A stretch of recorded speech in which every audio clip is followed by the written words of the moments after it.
오늘 잠언 26장입니다.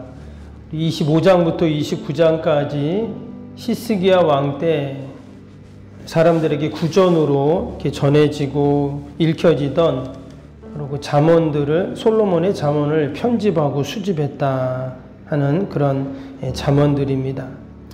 굳이 이렇게 따로 기록을 했다는 말은 그만큼 사람들에게 많이 알려져 있고 또 유명한 또 많은 사람들에게 교훈을 주는 잠언이었다는 것을 우리가 생각을 할 수가 있죠. 오늘 26장 보면 참 재미있는 표현들이 많이 나옵니다. 11절 한번 보시면 개가 그 토한 것을 도로 먹는 것 같이 미련한 자는 그 미련한 것을 거듭 행하느니라. 참 재미있는 표현이죠. 17절도 보시면 길로 지나가다가 자기와 상관없는 다툼을 간섭하는 자는 개의 귀를 잡는 자와 같으니라. 어떻게 이렇게 표현을 해도 참 적당하게 또 재미있게 했나 하는 생각을 합니다. 22절도 보세요. 남의 말 하기를 좋아하는 자의 말은 별식과 같아서 뱃속 깊은 데로 내려가느니라. 그러니까 남의 말을 하는 것에 대해서 이렇게 해학적으로 표현을 하면서 더 사람들에게 잘 어필이 되고 또 잘 이해가 되도록 교훈하는 그런 표현들이죠. 여러분, 이 잠언을 쓴 사람은 어떤 사람일까요? 솔로몬의 잠언이잖아요. 어떤 학자들은 솔로몬의 이름만 딴 또 다른 지혜자들이 쓴 잠언이다 이렇게도 또 말을 합니다. 근데 뭐 누가 솔로몬이 지었던 지혜자가 했던 분명 이 잠언의 기록자들은 그 사람들을 보면서 어떻게 하면 지혜로운 자가 될 수 있을까? 근데 지혜로운 자는 어떤 자입니까? 하나님을 경외하는 자잖아요. 어떻게 하면 하나님을 경외하고 또 지혜롭게 이 땅에서 살아갈 수 있게 할까라는 그런 마음을 가지고 이 시편을, 이 잠언을 지금 기록을 한 거거든요.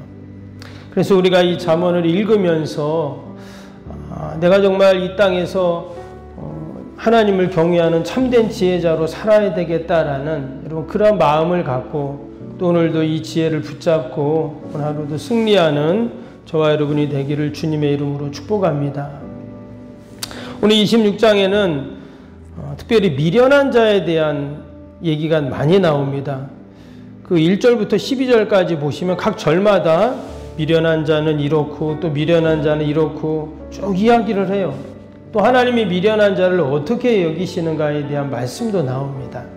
또 이어서 교만한 자, 또 게으른 자, 여러 교훈이 지금 나오는데요. 1절 한번 보겠습니다. 1절 보면 이렇게 시작이 되죠. 미련한 자에게는 영예가 적당하지 아니하니 마치 여름에 눈 오는 것과 같고 추수 때 비 오는 것과 같으니라. 지금 이 미련한 자에 대한, 근데 단순히 뭐 미련하다는 말이 어리석다 이런 표현보다는 지혜로운 자의 지금 반대 개념이거든요. 그러니까 하나님을 경외하지 않는 자, 이 사람을 이제 미련한 자라고 이렇게 말했습니다. 근데 이런 미련한 자에게는 어떤 영예도 영광도 합당하지 않다 이렇게 말했어요. 이미 하나님께서 지혜로운 자에게 영광을 주신다고 약속하셨죠. 잠언 3장 25절에 보면 지혜로운 자는 영광을 기업으로 받거니와 그랬어요.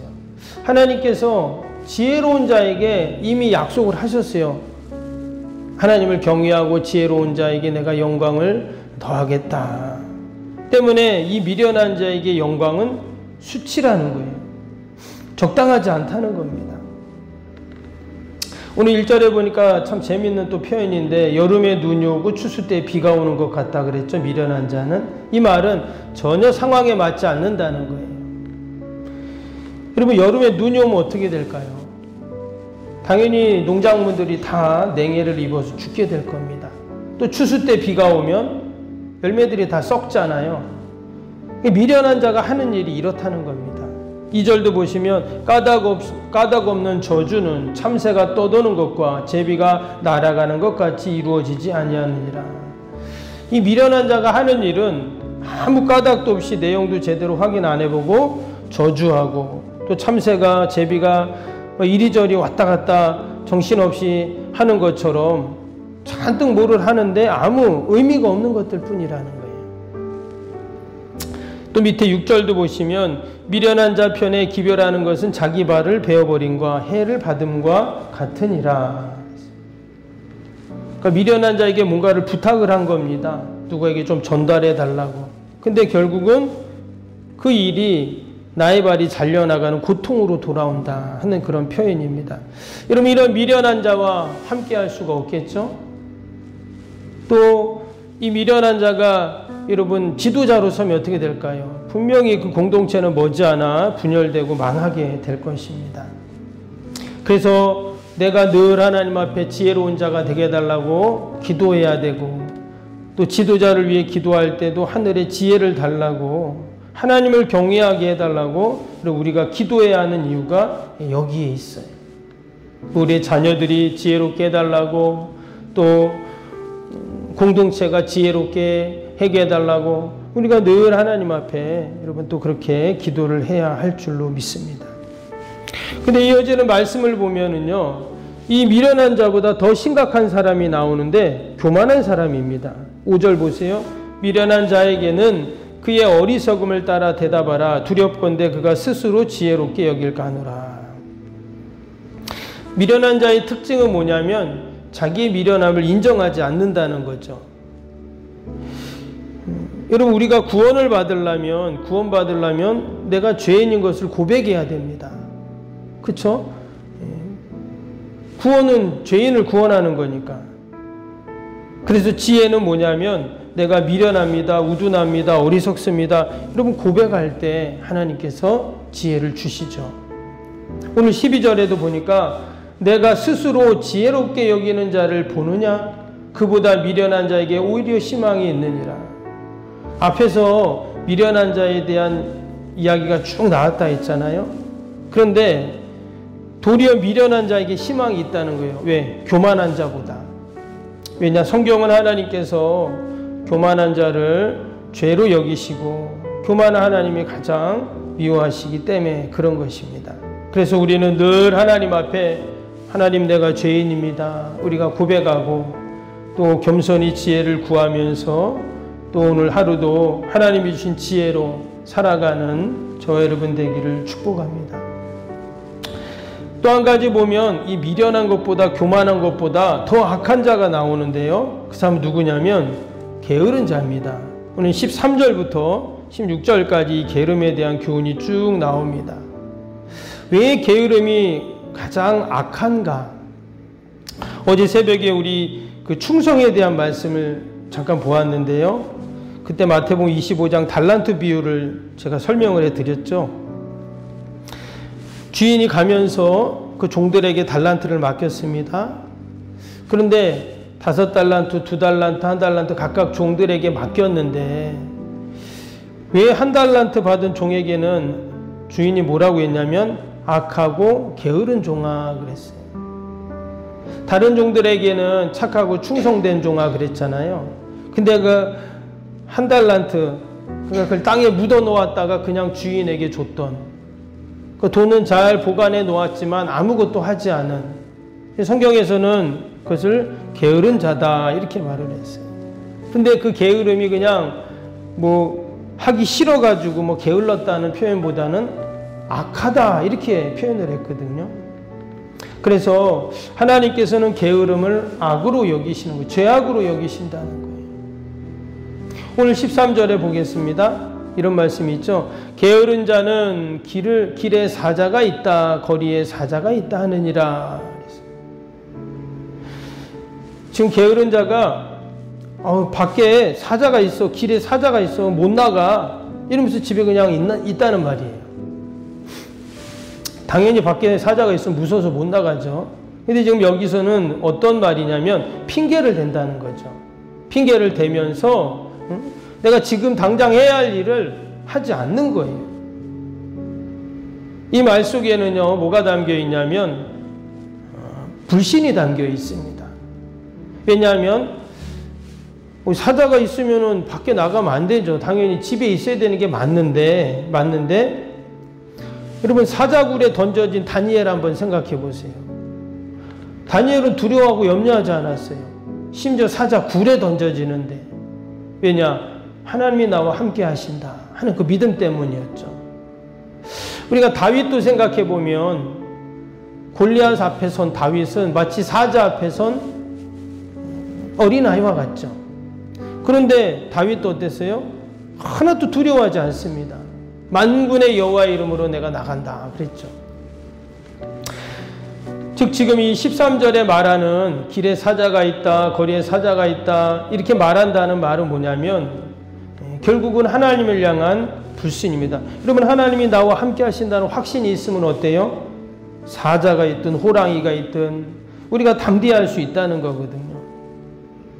우리가 말씀으로 늘 무장되고 믿음으로 견고하면 여러분 어떤 게으름도 우리가 능히 이겨나갈 줄로 믿습니다. 때때로 우리가 몸이 아프고 힘들고 마음이 힘들 때도 있어요.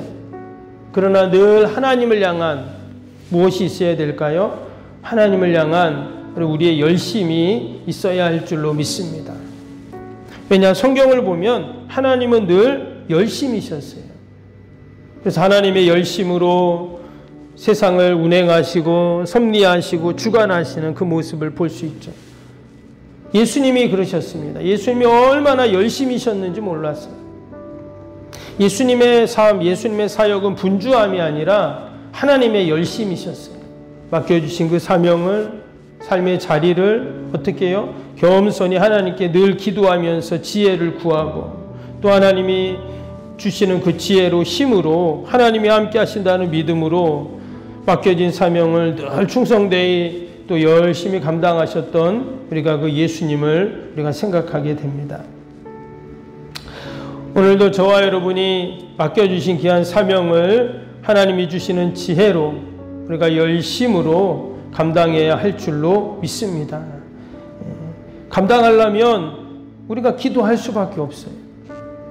때로 힘들고 어려움도 있지만 그러나 기도하면 하나님이 새로운 마음을 주시고 또 지혜를 주시고 용기를 주시고 능력을 분명히 허락해 주실 줄로 믿습니다.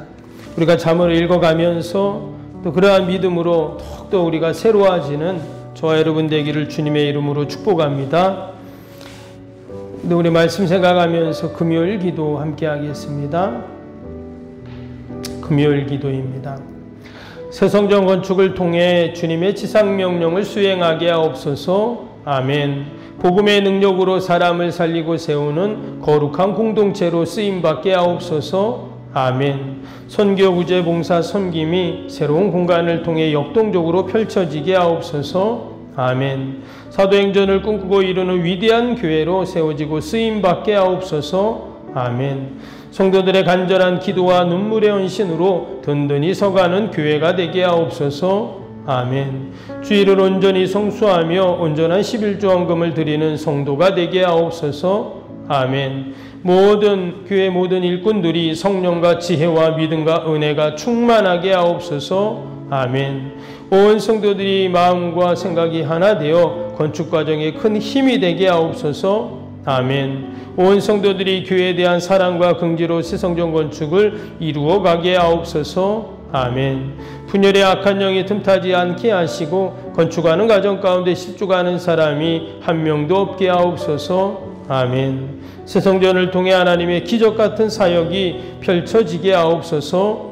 아멘. 생명력 있는 복음의 역사가 나타나는 부흥의 진원지가 되게 하옵소서. 아멘. 세계를 품고 열방을 위해 기도하는 공간, 거룩한 소통의 공간이 되게 하옵소서. 아멘. 성도들이 벅찬 마음으로 새 성전에 임할 하나님의 영광을 소망하게 하옵소서. 아멘. 하나님의 꿈과 비전이 아름답게 펼쳐지는 것을 다 함께 누리게 하옵소서. 아멘. 예수님의 이름으로 기도합니다. 아멘. 사랑과 은혜가 충만하신 하나님 아버지, 오늘 하루도 우리가 하나님이 주시는 지혜로 또 그 힘으로 그 능력으로 하나님 살게 하여 주옵소서. 우리가 늘 주님이 하나님의 열심으로 귀한 사명을 감당한 것처럼 하나님 우리도 하나님 주신 지혜로 또 예수님처럼 열심히 사명 감당하는 저희들 다 되게 하여 주옵소서. 오늘도 하나님 나라 민족과 또 교회와 이웃과 살아가는 자녀들 하나님 다 올려드립니다. 하나님 돌보시고 선하게 인도하여 주옵소서. 우리 영과 육이 늘 강건하여 하나님 귀한 사명 감당케 하시고 또 멀리 출타 있는 성도들 자녀들 어디 있든지 하나님 늘 강건케 하여 주옵소서. 특별히 추운 날씨에 우리 어르신들 건강 잃지 않도록 늘 하나님 보살피시고 돌봐 주옵소서. 참으로 힘들고 어렵고 혼란과 다툼의 때 하나님 한국교회를 축복하시고 아버지 우리가 더 기도하게 하시고 우리 교회가 하나 되고 마음을 모으고 아버지 나라 민족을 끌어안고 기도할 수 있도록 은혜를 베풀어 주시옵소서. 하나님 오늘도 우리 만나는 모든 자들에게 주님 사랑 전하며 복음 전하며 오늘도 하나님 영광 돌리는 복된 하루 되게 하여 주옵소서. 예수님의 이름으로 기도하옵나이다. 아멘. 하늘에 계신 우리 아버지, 아버지의 이름을 거룩하게 하시며 아버지의 나라가 오게 하시며 아버지의 뜻이 하늘에서와 같이 땅에서도 이루어지게 하소서. 오늘 우리에게 일용할 양식을 주시고 우리가 우리에게 잘못한 사람을 용서하여 준 것 같이 우리 죄를 용서하여 주시고 우리를 시험에 빠지지 않게 하시고 악에서 구하소서. 나라와 권능과 영광이 영원히 아버지의 것입니다. 아멘.